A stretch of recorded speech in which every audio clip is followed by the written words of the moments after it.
হচ্ছে কম্প্রেসরটা ইনস্টল করব।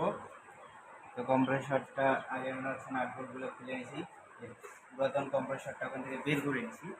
তো কম্প্রেসরটা হচ্ছে আমরা নিয়ে এসে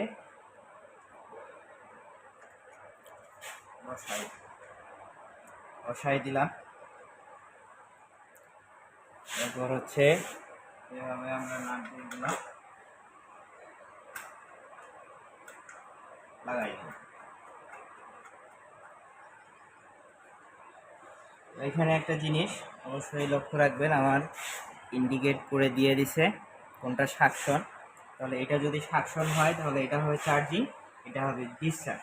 তাহলে আমার যেহেতু লাইন এখানে, তাহলে আমি এখান থেকে একটা টিউব প্রসেস করে যেদিক থেকে নিচ দিক থেকে হোক বা ওই দিক বাইরের দিক থেকে হোক নিয়ে এসে এখানে লাগাই দেবো।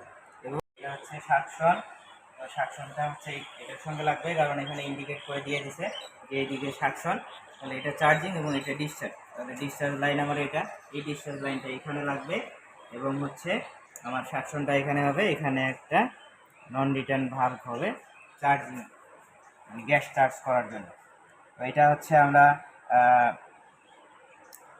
সংযোগ করে আপনাদেরকে দেখাই দেব।